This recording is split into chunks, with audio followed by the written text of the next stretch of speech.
Hello friends, आज हम chapter number 2 बहुपद यानी कि चैप्टर नंबर 2 बहुपद पॉलिनोमियल्स पढ़ेंगे। सबसे पहले हम बहुपद के बारे में कुछ जानकारी हासिल करें। ये बहुपद है क्या? जिस तरह हमारे इंग्लिश में होता है हिंदी में कहते हैं बहुवचन, मतलब होता है ना हमारा, जैसे कि एक वचन, और क्या होता है हमारा बहुवचन।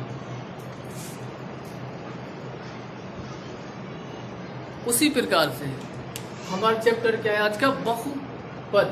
जैसे हमने कुछ लिखा है, जैसे हमने लिखा 4x, तो इसको क्या बोलेंगे हम? तो समझो कि ये एक वचन हो गया। अगर इसमें कुछ और ऐड कर दिया तो क्या हो गया? ये बहुवचन, यानी कि इससे मिलता जुलता क्या हो गया? ये बहुपद हो गया। जैसे कि हमारा होता है एक वचन में लेंगे तो क्या होता है? y होता है, और इसी का जब हम बहुवचन बनाएंगे तो क्या होगा? ये y हो जाएगा। तो इसी तरीके हमें आज क्या करना? बहुपद चलना है। तो बहुपद के बारे में पहले कुछ सीखेंगे, बहुत ही सिंपल तरीके से, कुछ ज़्यादा जल्दी की बात नहीं है। तो सबसे पहले हम आते हैं रैखिक बहुपद। रैखिक बहुपद, रैखिक बहुपद को इंग्लिश में क्या कहेंगे? लीनियर।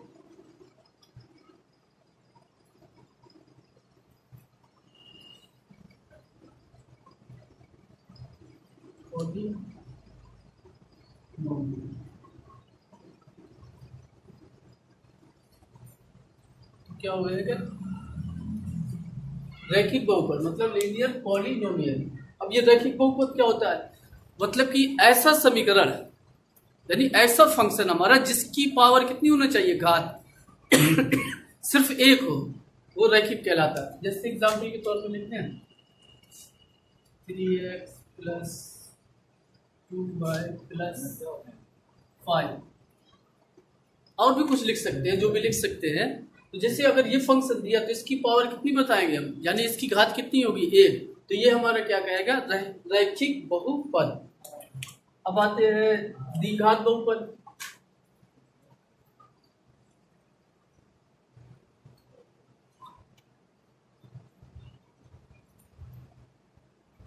द्विघात बहुपद इसको क्या कहते हैं इंग्लिश में?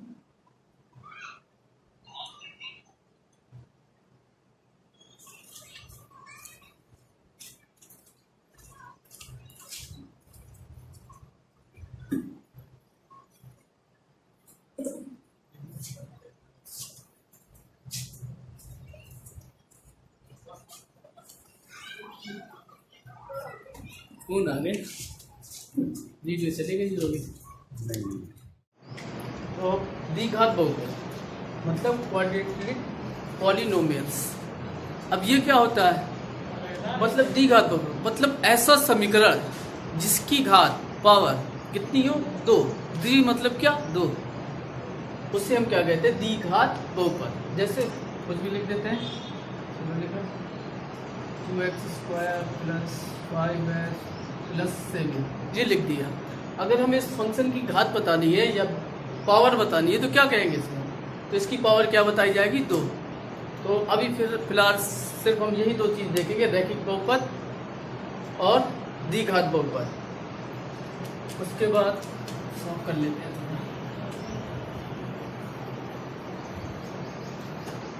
अब इस एक्सरसाइज के कुछ फार्मूले होते हैं। तो द्विघात बहुपद,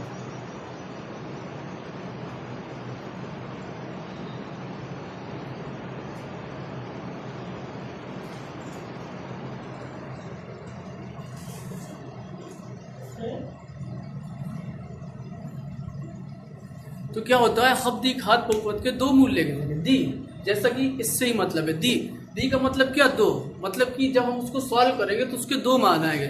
तो हम जो है द्विघात बहुपद के दो मान लेके चलते हैं। तो पहले को मानते हैं अल्फा और दूसरा होता है बीटा, और उस पर एक फार्मूला होता है मूलों का योगफल।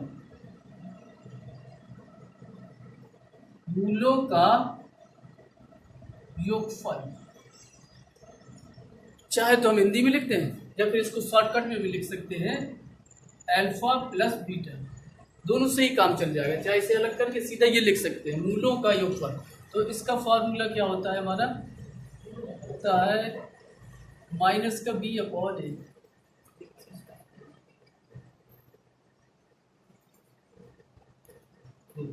और फिर लिखते हैं मूलों का गुणनफल।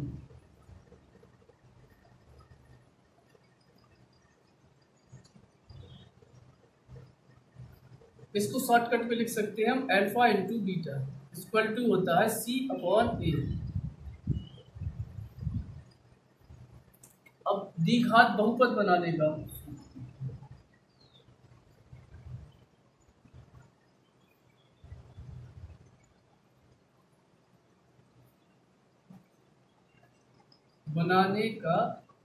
सूत्र लिखते हैं। यानी अगर हमें द्विघात बहुपद बनाना तो किस फॉर्मूले से लगाएंगे, तो हम उसे बनाते हैं एक्स स्क्वायर माइनस ब्रैकेट में लिखते हैं अल्फा प्लस बीटा, यही मूलों का योगफल into x plus alpha into beta. ये होता है हमारे द्विघात बहुपद बनाने का फॉर्मूला। और सबसे पहले मेन बात तो भूल ही गए, द्विघात का कॉमन सूत्र समीकरण क्या होता है। तो द्विघात का जो कॉमन समीकरण होता है हमारा होता है a x square plus b x plus c. ये हमारा कॉमन सूत्र होता है, कॉमन समीकरण होता है। यानी कि अगर जो एक्स स्क्वायर के साथ होगा वो किसकी वैल्यू होगी, वो ए की वैल्यू होगी, और जो एक्स के साथ होगा वो बी की वैल्यू होगी, और जो जुड़कर ये घट के आएगा वो कांस्टेंट मतलब किसकी वैल्यू होगी, वो सी की वैल्यू होगी। तो इन सूत्रों के द्वारा हम चैप्टर नंबर 2 को सॉल्व करेंगे। पहले अभी हमारे द्विघात पढ़ेंगे, फिर उसके बाद त्रिघात। तो सबसे पहले बस द्विघात समीकरण के सूत्र। तो इन सूत्रों को मैथ क्या है, हमें किसी चीज़ को याद थोड़ी करना है, एक बार बस हमें देखना है, समझना है, बस याद हो गए फार्मूला, रटना थोड़ी है। तो आज के चैप्टर बस इतना ही रहेगा और कल अगली वीडियो में